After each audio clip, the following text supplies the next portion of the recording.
Love is a universal word that can mean different things to a lot of people. It's an encompassing sentiment that anyone can feel, regardless of age or gender. In addition, there's no telling how long it will take for one to feel it. It can take days or years for a person to know it's the real thing. But one thing's for sure. When it's love, and there's no other way around it. The characters in this movie will be experiencing seemingly ordinary things, which will eventually lead them to find their own love in just a week. Our week starts with Sunday, when we get introduced to our characters. Mr. Quack, an old man who owns several establishments, visits a small coffee shop on one of his premises. It is run by Sunhee, who has always wanted to be an actress. She admires Audrey Hepburn, so much so that she has a portrait of her outside of her cafe. While enjoying his tea, Mr. Quack gets approached by another character, Chang-Hu. He sells trinkets and cheap household materials, but the old man callously dismisses him. Chang-Hu works hard so that he can give a good life to his wife, Sunny. But he keeps his real job a secret from her, and pretends that he works for a company that hasn't given him his due promotion. Because of this, Sunny sells kimbap to help her husband with the finances. In addition, she doesn't know that her husband owes a lot of money to Sungwon, a bill collector. Sungwon was a famous basketball player during his college days, up until his infamous wrong shot in his last game.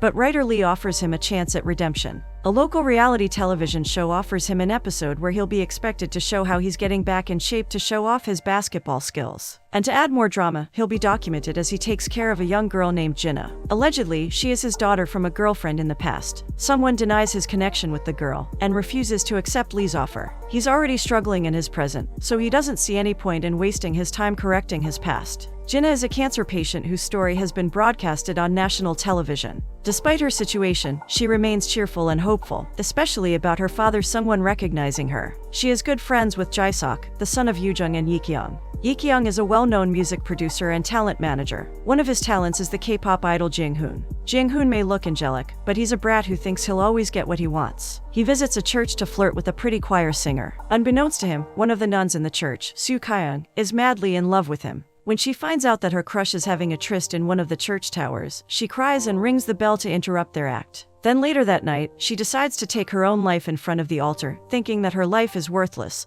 since Jang-hoon will never look at her. In a way, she's correct, because Jang-hoon only thinks about himself. He makes some mistakes in his career, but he still feels entitled and privileged. That's why he confronts his manager, Yi-kyung, when he finds out he's being dropped as an idol. Because of this, he goes on a joyride. It isn't shown on the screen, but he meets an accident that puts him in critical condition. His manager, Yi-kyung, couldn't care less. His divorce from Yoo-jung is taking a toll on him. Usually, his ex-wife does all the household chores and takes care of their son. But after the divorce, he insisted on taking care of Jae-sok and doing domestic chores on his own. This makes him grumpy and indifferent, even to his son. As Yi-kyung tries to change a light bulb, a young man rings his video doorbell. His name is Taehyun, and he is applying as a household helper and male nanny. Initially, Yi-kyung ignores his application. But because he can't change the light bulb himself, he might as well hire Taehyun. While he's contemplating this new employment, his ex-wife Yoo-jung is a guest on a debate show broadcasted on national television. She's a neuropsychologist and a well-respected professional. In that debate show, she and her fellow colleagues are against a priest and a detective. The detective, Do-chol, is a hot-tempered guy who thinks his opinions are always right.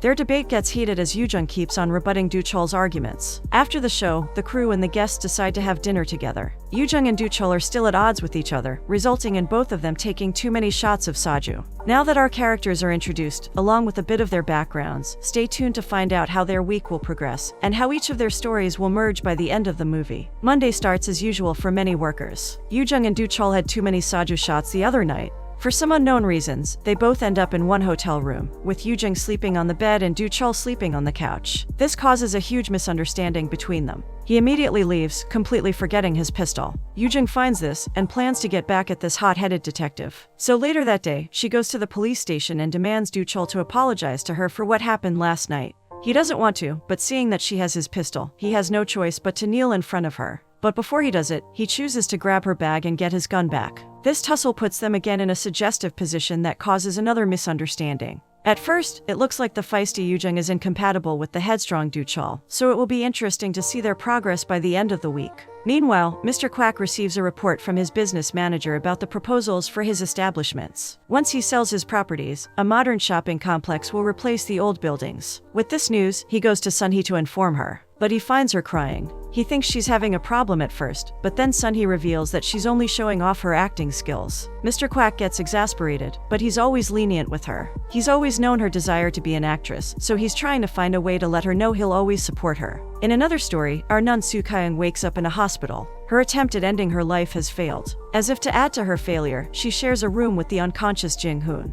She can't believe that God punishes her for her sins by putting her in a room together with the man who caused her to commit that sin. By some stroke of faith, both his and her doctor is Yoo-jung. Meanwhile, Sunny is on her way home after selling kimbap. She's minding her own business when she hears one of the guards reprimanding someone. To her surprise, the guard is lecturing none other than her husband, Chang-hoo. She hides immediately as she hears what the guard says. She finds out that Chang-hoo has been riding the train to sell trinkets, even though it's against the policies. The guard warns that if he gets caught again, he'll have to bring him to the police. Poor Sunny can't believe that her husband has been lying about his job. This makes her realize that perhaps their financial situation isn't as stable as she believes. To end this day, we see Taehyun and Jae-suk entertaining a man named Dong-man in the living room. Lee-kyung arrives and sees this man. Right away, he sends his house helper and son to another room and talks to Dong-man. It turns out Lee-kyung and Dong-man were once friends and business partners. But Dong-man left Lee-kyung because he didn't believe in the potential of their business. And now, he's back to ask for help from his former friend. But Lee-kyung is prideful and vindictive. He wants Dong-man to experience how it is to be left alone with no one to help him.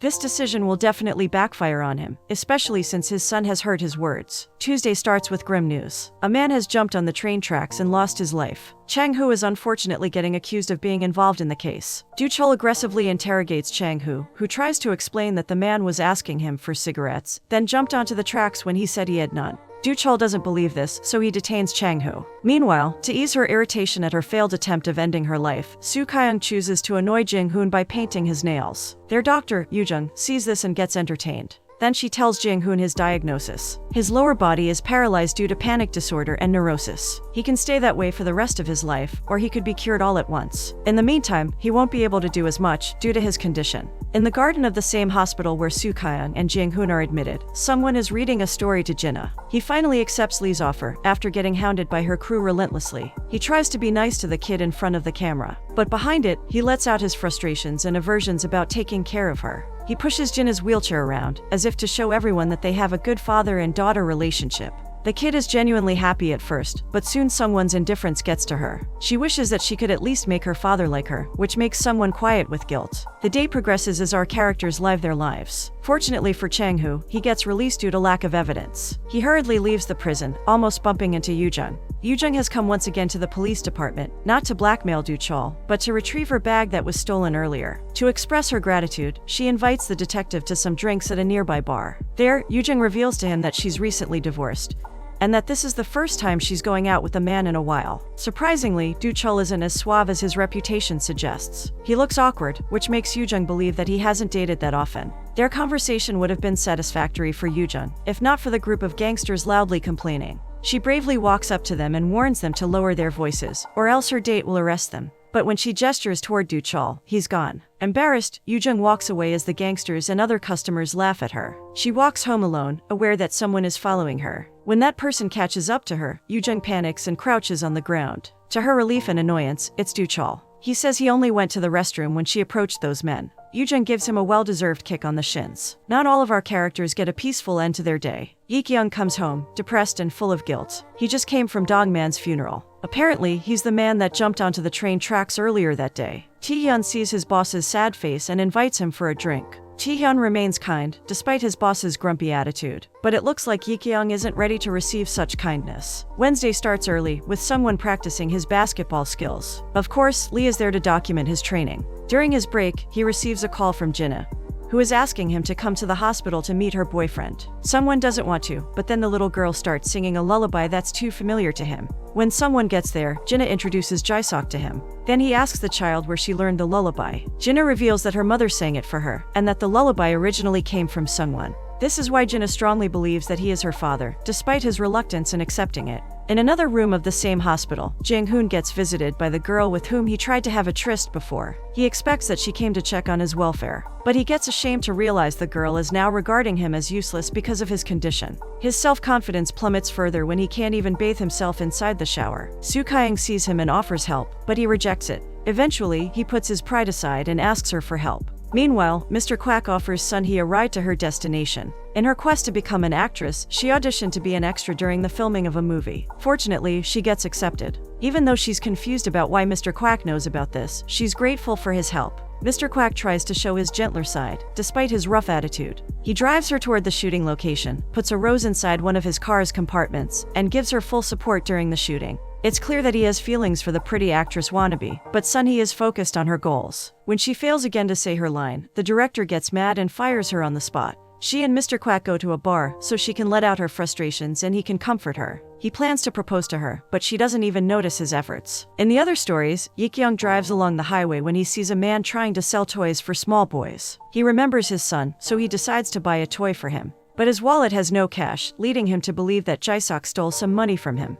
That night, he hits his admonishing him for his wrongdoings. He only stops when Taeyeon hugs the kid and receives the hits. Yi-kyung comes to his senses after realizing what he's done. He asks Jae-sok why he stole his money. The kid, feeling angry and resentful toward his father, says that he did it because he wants to buy some snacks for his friend Jinna. He also says that he did not ask Yi-kyung for money because he knows he doesn't help anybody. With that, Yi-kyung realizes his life is starting to slip out of his control. He tries to make up for it by giving Taeyeon a gift and asking him to give his purchased toy to his son for him. But until he learns to let go of his resentment and grumpiness, Yi-kyung will witness his life get messed up. Not only Yi-kyung ends his day in a gloomy mood. Chang-hoo receives a call from someone. The latter warns him about not having a child if he's deep in debt. Chang-hoo should take his advice. But it's too late. Sunny excitedly tells him that she's pregnant. During their dinner, Sunny expresses her worries about the financial burden, now that they're going to have a baby. Chang-hoo keeps up the pretense of working in a company, not knowing that his wife knows the truth. Then he asks an insensitive question. Should they keep the baby? On Thursday, our characters get a reality check as they face their respective dilemmas. Yoo-jung introduces her son Jae-sok to Do-chol.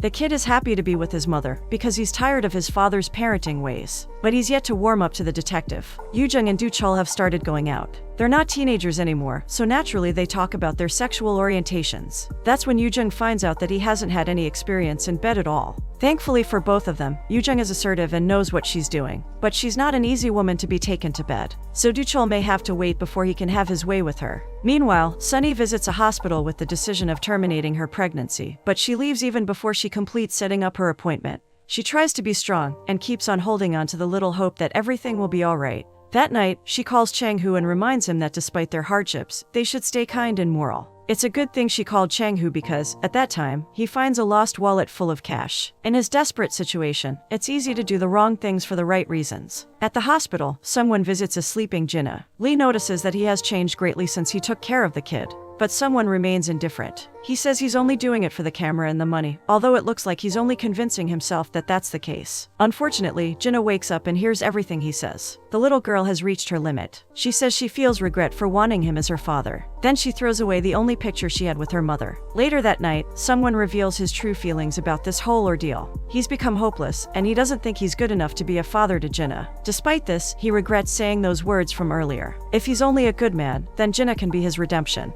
But it looks like it'll be too late. He receives a call from the hospital informing him that Jinna has been sent to the ICU. Sungwon and Lee rush there. Outside the room, they find her friend Jae-sok. On Friday, things get more complicated. Yi-kyung receives a call from Yoo-jung saying that she'll be taking care of their son from then on. Yi-kyung doesn't believe this, so he demands to talk to Jae-sok. His heart breaks when his son tells him that he doesn't want to live with him anymore. Because of this, Yi-kyung loses it and throws things away. He looks for his medications, but Taeyeon has gotten rid of them out of concern. Yi-kyung turns his anger on the innocent helper and fires him on the spot. Later that night, Taeyeon gives him a parting gift and advises him to learn to accept other people's kindness. Meanwhile, Do-chol takes charge of getting Jae-sok to school. But the kid doesn't feel like coming to school because of what's happening with his family and worrying over his friend Jinna. He tells the detective that his mom won't like guys like him. Do-chol slaps the kid on the head out of exasperation. This causes Jae-sok to cry, remembering how his father hit him the other night, thinking this new guy will be the same. In a panic, Do-chol buys ice cream for the kid.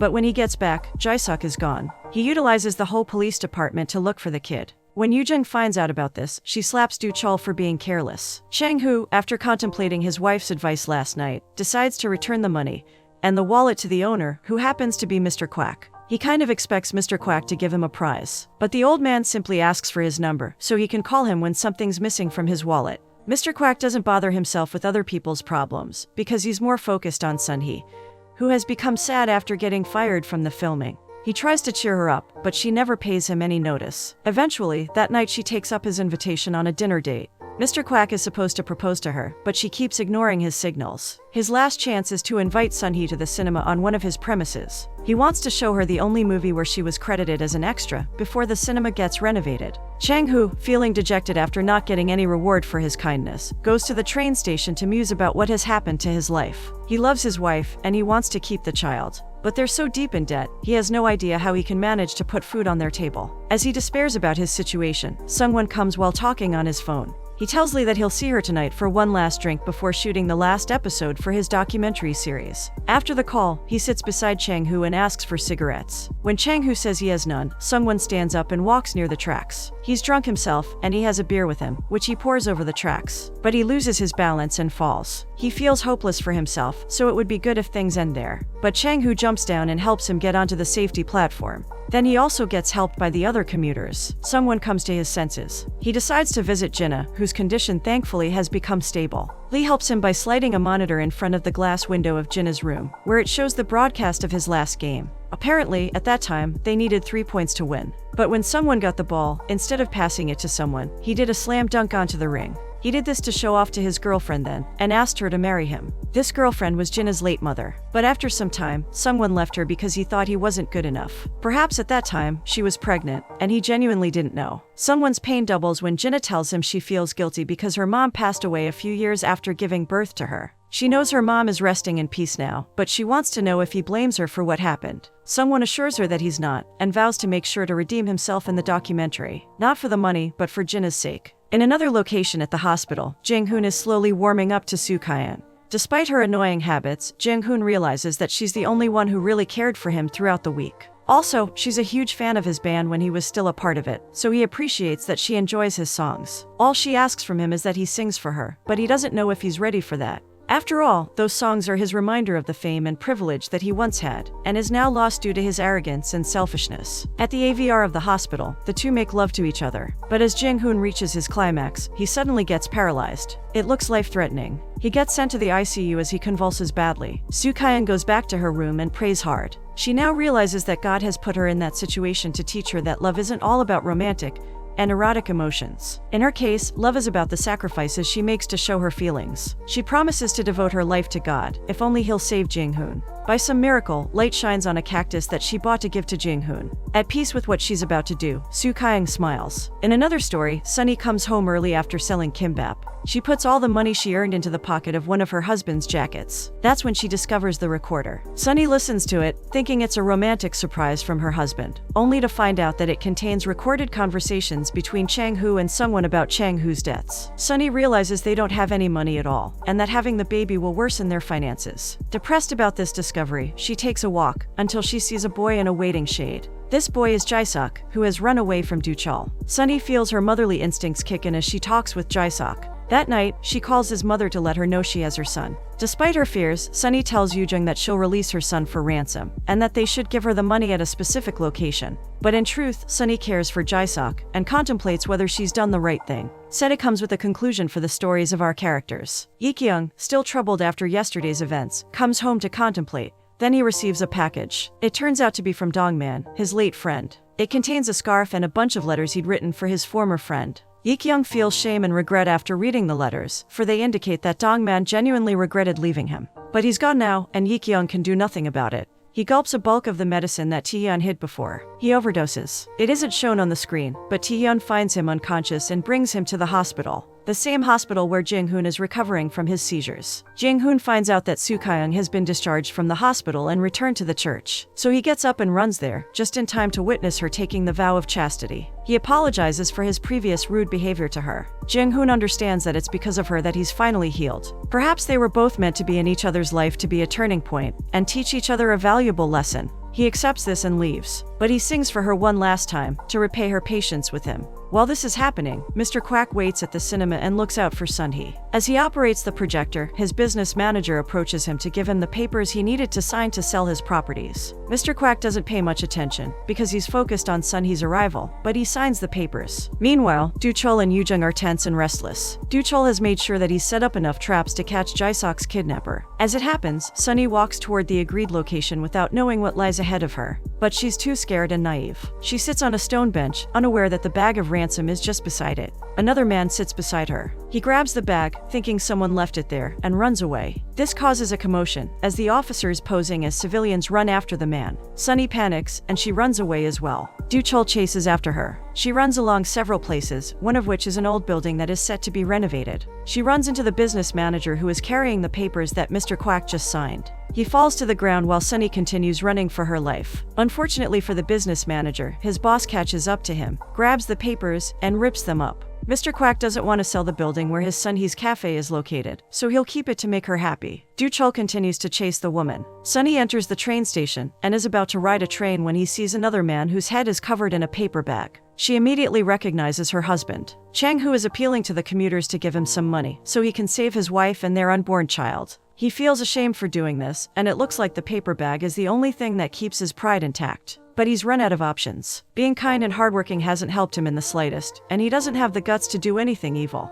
Poor Sunny has to witness all of this. Tired of running away, she decides to stay there until the cops and Yoo-jung catch up to her. She breaks down and cries. Yoo-jung thinks Sunny has harmed her son, but it turns out he's actually with Jinnah. The two kids are broadcasted on the television at the station as part of the conclusion of a documentary starring Sungwon. Sungwon has managed to show everyone that he's still a legendary basketball player. He ends his play with his iconic slam dunk, and everyone cheers for him. He finally feels redeemed after all the years of self-loathing and unworthiness. At least he's made Jinnah proud as his daughter. Yoo-jung decides to fetch Jae-suk at the hospital. The kid admits that he told Sunny to ask for ransom, because he plans to divide it between the two of them. Sunny comes home, just as her husband does. They almost lost their child and their pride because of their financial burdens. But they chose to stick to what is morally right because of love, and eventually, fate rewards them. Jae-suk finds out that his dad is in the hospital, so he visits him. He apologizes for his behavior, and asks if he can stay with him again because Yoo-jung now has a boyfriend. Ik-yeong can only say yes, grateful to have his son back, and a new friend in Taehyun.